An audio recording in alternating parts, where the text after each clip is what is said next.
The 8 Hours of Bahrain, that is the next race on the 2023 WEC calendar. But it's not just the next race, it also is the final one. So this video includes all the details you need to know ahead of round 7 in Bahrain.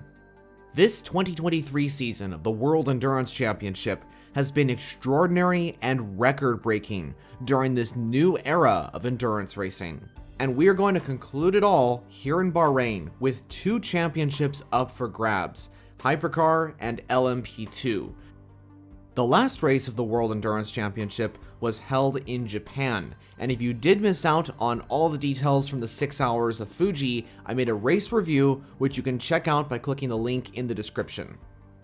Let me bring in the championship standings and more importantly, who can win the championship in Hypercar and LMP2.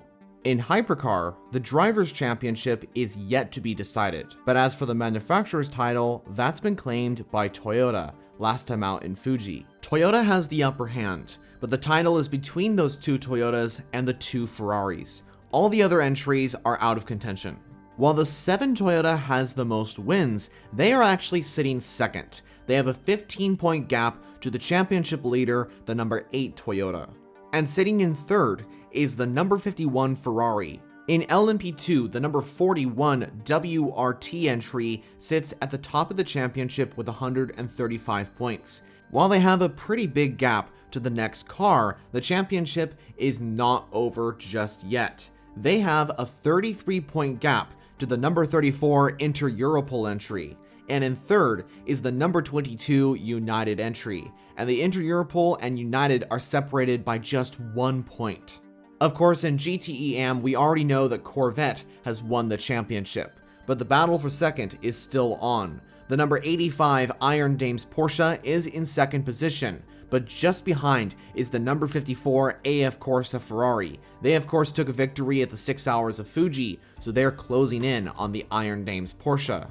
Now on the Hypercar side, there is a change in balance of performance. Cadillac and Porsche have lost 7 kilograms of weight, so that might allow those LMDH entries to contend at a similar level compared to Ferrari and Toyota. In the last round at Fuji, Porsche really stepped up their game. The number 6 Penske entry led the most laps out of any Hypercar. Arguably, the Porsches were faster than the Ferraris and were even challenging the Toyotas. So I would expect them with this weight loss to potentially be fighting once again with those teams here at Bahrain. Another manufacturer that might do well here is Peugeot. Besides Toyota, the 9X8 is the only car to race in an event at Bahrain, and they were quite competitive in the last event. It's unfortunate that those issues with the gearbox affected their race result. Now, what about the WEC's racing history here at Bahrain and the track itself that these cars will participate on? Well, the first ever WEC Bahrain event was held in 2012, the inaugural season of the reborn World Endurance Championship. Audi Team Jost was the first team to take victory here at Bahrain. The number 1 Audi R18, driven by Benoit Trullier, Marcel Fessler, and Andre Ladera, took victory. But no manufacturer has won more here at Bahrain than Toyota.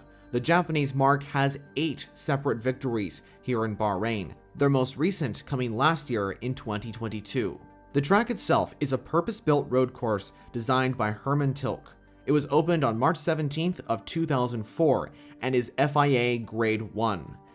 The track itself has 15 corners that make up the 5.4 kilometer track. That's 3.3 miles for those using that format. And the Bahrain track is located in the area known as Sakhir. The Bahrain International Circuit is most famous for the Bahrain Grand Prix, which has been held since 2004 and most recently has been the opening round of the Formula 1 season. Now, let's talk about the exact amount of entries.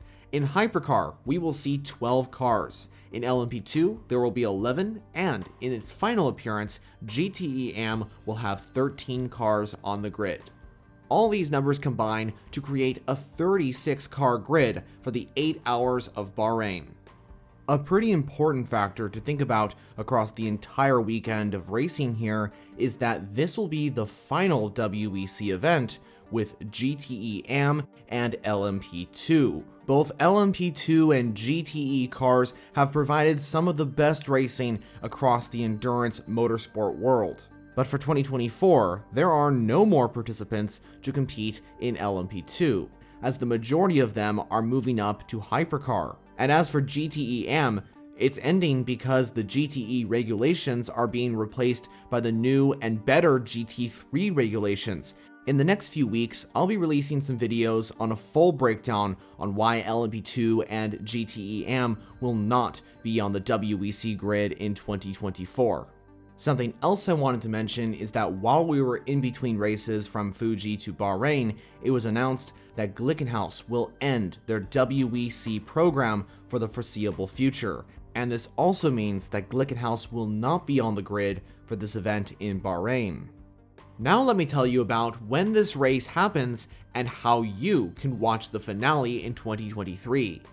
Well, this event will take place from November 2nd to November 4th, with qualifying on Friday, November 3rd. It starts at 4:15 p.m. going till 5:20 p.m. local time. The race itself will take place on Saturday, November 4th. It will begin at 2 p.m. and last until 10 p.m. local time. As for watching the race live, the main option for watching World Endurance Championship action is through the WEC app. But if this is not possible, there are other options. For those living in the country of Bahrain itself, it will be on SSC. For the majority of Europe, it will be on Eurosport, and for the United States, you'll be able to watch the race on Motor Trend. The WEC put out a full list of where to watch this race on their social media accounts. I'll put a link to the post in the description.